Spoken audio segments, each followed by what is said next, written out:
Hi everyone, my name is Julia Meyer, and for today's podcast, I'm going to be diving into the world of Whitney Wolfe Herd and how her leadership style has inspired me. In February 2021, a 31-year-old woman stood on the NASDAQ floor in a bright yellow power suit, with her 18-month-old son balanced in her hip as she rang the bell to take her company public. Whitney Wolfe Herd had just become the youngest woman to ever take a major U.S. company public, and in that moment she became a billionaire. But this wasn't just another Silicon Valley success story. This was the culmination of a journey that began with humiliation, harassment, and a $1 million lawsuit, and ended with her fundamentally reshaping how millions of people connect online. Whitney Wolfe Herd is the founder and CEO of Bumble, the dating app that flipped the script by requiring women to make the first move. She has over 100 million users on the app in 150 countries and has generated over $700 million in revenue. Today, I aim to examine what makes Whitney Wolfe Herd an exceptional leader through an analysis of her personality traits, leadership philosophy, brand building, and social impact. I'm going to begin here with Whitney and her impact. She was born July 1st, 1989, and showed entrepreneurial spirit early, launching the Help Us project at Southern Methodist University. She was selling bamboo tote bags for ocean conservation. And after she graduated in 2011, she became one of Tinder's 5 co-founders at the age of only 22. She was VP of marketing and created innovative grassroots campaigns that helped Tinder become one of the fastest growing dating apps in history. She was the person who named the app Tinder. But in 2014, after a relationship with a fellow co-founder, Justin Mateen, ended, she faced sexual harassment in the workplace and was stripped of her co-founder title. She left and filed a lawsuit that settled for over $1 million, and this was before the #MeToo movement, and she battled depression, questioning whether if she would ever work in tech again. 8 months after this incident, she founded Bumble. The concept at the time was radical: women making the first move. After matching, women have 24 hours to message their match or the connection disappears. This inversion gave women control, reduced harassment, and built respect into Bumble's user experience. Growth in the app was extraordinary. By 2021, Bumble had 42 million users, generating over $723 million in revenue. When Bumble went public, the company's valuation topped $13 billion, making Wolfe Herd the youngest self-made female billionaire at 31 years old. Insanely impressive. However, Wolfe Herd's impact extends beyond financials. She changed how tech thinks about women as both users and leaders. In an industry notorious for bro culture, she built a company where 85% of employees are women and the culture prioritizes wellness. More significantly, she's driven legislative change, as she's lobbied for legislation making cyber flashing legal, and in 2019, Texas became the first state to criminalize it. Bumble has since supported similar legislation across multiple states and countries, and in 2024, they helped introduce the Consent Act, which was the first federal cyber flashing bill. I'm going to move on here talking about her personality traits and habits. Her leadership is marked by her vulnerability and authenticity that contradicts Silicon Valley norms, as I said earlier. When preparing for Bumble's IPO, she was dealing with postpartum depression and was open and honest with her team, stating publicly that her team was aware of her struggles. On IPO day, bringing her son to the NASDAQ wasn't just a PR stunt. It was refusing to compartmentalize her identity as not only a CEO, but also a mother. This authenticity extends to acknowledging limitations. She has stated that she tends to be overly empathetic, which I can definitely relate to, but tries to reframe emotional sensitivity from a liability to a strength. Research on transformational leadership shows that this vulnerability builds psychological safety and deeper team connections. Her leadership is rooted in, how do I want people to feel? She stated I lead with the way I want people to feel from the brand. I want people to feel empowered and inspired. Leadership to me is really, how do I want to be treated? When Bumble launched, he personally responded to customer emails, answered questions as the chatbot, and sent flowers to users going through breakups. I mean, this is unheard of from a CEO. This person-first culture yields results. In 2024, she improved employee turnover by 5%, and comparably, her CEO rating places Bumble at the top 5% of companies. Insanely impressive. Behind her empathetic leadership is also a superhuman work ethic. She wakes up at 5:15 a.m. and starts working immediately. She stated, "I get no downtime. I don't get a weekend. I haven't lived like a 20-something since I started Bumble in 2014. I would argue that her most defining trait is transforming setbacks into springboards. Her Tinder departure alone could have ended her tech career, but instead, she created something better. Her ability to reframe challenges as opportunities reflects transformational leadership principles that are just insanely inspiring. She hires also unconventionally. She stated, "I look for good humans that had potential and seemed human-like." She's also strategically brilliant about branding. When asked which company she compares Bumble to, she said Disney, not Facebook. She stated, "There's a visceral sentiment that lives within these few brands. Sometimes their products aren't that great, but the brand makes you feel something, right?" This understanding that the brand is about emotion has built Bumble into more than a dating app, but a movement. Moving on to Whitney's persona and brand. She has cultivated a distinctive personal brand. Her yellow power suit, bright smile, unapologetic feminism is a blend of casual but ambitious. Her signature yellow, from the IPO outfit to Bumble's brand colors to the hive walls, all of these things, communicates energy and optimism and a rejection of tech's minimalist, gray, monotone aesthetic. Her Instagram bio reads, "Mama, founder, and CEO of Bumble." This order is intentional. Mom comes first, stating that she is proud to be a mother, before she is a CEO and a founder of Bumble. Bumble's brand is embedded in empowerment feminism, what Time described as friendly, Sadie Hawkins feminism that is more about feeling powerful than wielding power. This has been both strength and vulnerability. While the empowerment message resonates with millions of people, critics argue that this individualistic feminism doesn't address systemic inequalities. After 2020's racial justice reckoning, Wolfe Herd evolved messaging to be more inclusive, using the platform to support reproductive rights, LGBTQ equality, and racial injustice. Despite criticism, Wolfe Herd's vision has always been bigger than a startup. When starting Bumble, she always said, "How do I build a company to last 100 years? It's about building a company that can outlive you and that can change lives, and about loving what you do."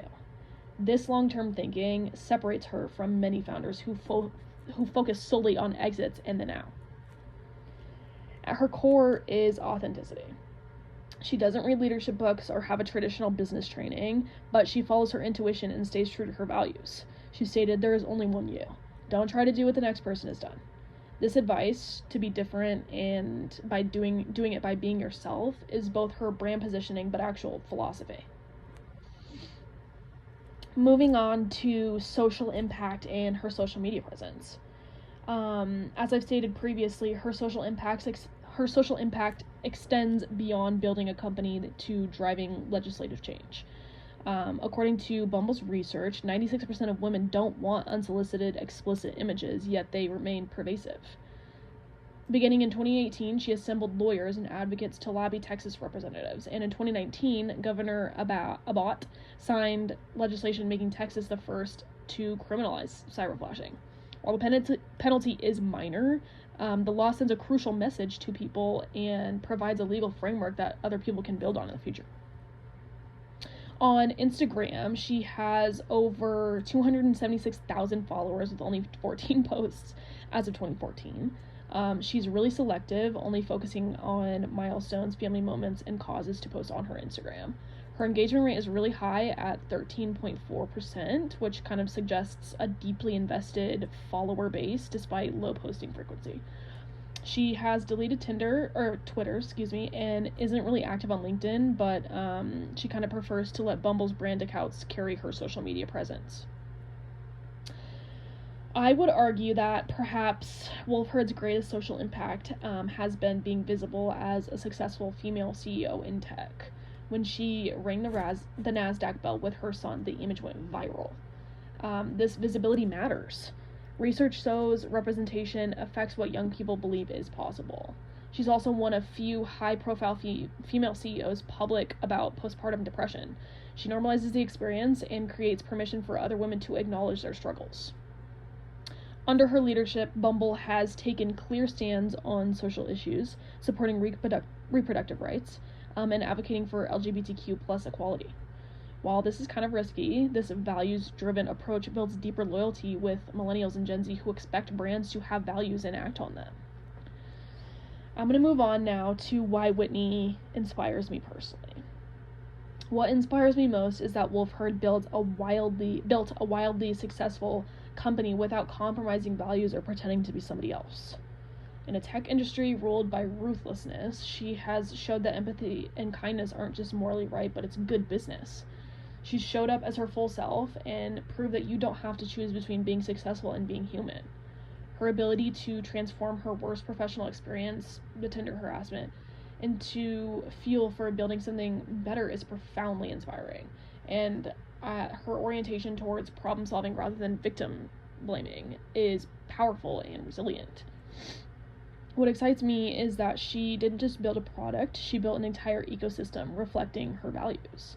From Bumble's mechanics to office design to employee benefits to legislative advocacy, everything aligns with her core belief that women deserve respect, safety, and empowerment. And this system's level thinking is rare in the kind of leadership that I want to emulate. Finally, I'm just really inspired by her vulnerable, emotionally honest leadership. When she discussed postpartum depression while taking Bumble public, she gave other women permission to be human. Leadership isn't about having all the answers and being the best. It's about showing up and authentically continuing forward anyway. In terms of comparison to my own persona and growth, like Wolfe Herd, I believe business should be about more than profit. I want to work for organizations that have a positive impact and treat stakeholders with respect. I align with her people-first philosophy that, like, if you take care of people, they'll take care of business. And finally, I share her belief in authenticity. I don't want to pretend to be somebody I'm not to fit into a corporate mold. Where I personally plan to grow based on my insights is resilience. She faced a devastating setback in terms of the Tinder harassment and used it as fuel to build something revolutionary. When I faced setbacks, my tendency is to kind of internalize that failure. I need to start developing her mindset of viewing obstacles as information, asking what's wrong with the system and how can I build something better, rather than what's wrong with me, why did I fail, I'm horrible, etc., etc. I also need to work on strategic risk taking. She's obviously bold. She left Tinder to start another company, sued former colleagues before the #MeToo movement, took Bumble public during a pandemic while battling postpartum depression. I tend to be risk adverse, wanting kind of everything to be figured out before acting or kind of taking any sort of that risk, but entrepreneurship and business as a whole requires comfort without uncertainty. Gender research has shown that women leaders face particular challenges with risk-taking, often penalized for assertiveness in ways men aren't. And so definitely just trying to work on that. But finally, I also need to be more intentional about my personal brand. She has masterfully built her personal brand inseparable from Bumble's, not in a fake way, but clearly articulating values and consistently expressing them. And that clarity and consistency makes her brand powerful. My concrete action steps that I plan to kind of get me through this is going to be developing resilience practice. So when facing setbacks, I'm going to be reframing from that language of what's wrong with me? What can I learn? What can I learn? What problem does this reveal that I can solve? I'm going to take strategic risks. I'm going to identify one meaningful risk that I've been avoiding and take action even if I don't feel ready. I'm going to build on my personal brand, so I'm going to define my core values and consistently express them through social media and professional interactions.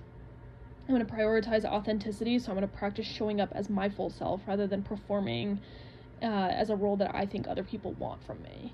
And finally, I'm going to advocate for what I believe in. So I'm going to identify things that I care about in my life and find ways to use my voice to reinforce why I support them. Closing this out, I'm just going to say that Whitney's story is ultimately about possibility. She has proved that you can build a billion-dollar company while being openly feminist, prioritizing employee wellness, advocating for social change, and being vulnerable and human. She has showed that your worst professional experience can become fuel for your greatest achievement. She has demonstrated that authenticity isn't just personally fulfilling, it's strategically powerful. And for anyone who feels like they don't fit traditional leadership molds, who's wondered whether you can succeed without compromising values, who's questioned whether caring about people makes you too soft for business, Whitney Wolfe Herd is proof that there's another way. She's changed how we think about women in tech, about what CEO leadership can look like, about platform responsibility to create safe spaces, about businesses' roles in driving social change. She has inspired countless women to start companies, speak up about harassment, and believe that they deserve respect. And as she has said, there is only one you. Don't try to do what the next person has done. In following that advice herself, she has created something revolutionary. She has shown the most powerful thing we can do is show up as ourselves, fully and unapologetically, and build something that reflects our deepest values. And that is why Whitney Wolfe Herd is a leader worth studying, celebrating, and emulating. Thank you so much for listening, and thank you, Whitney, for being such an amazing leader. All right, you guys. See you next time.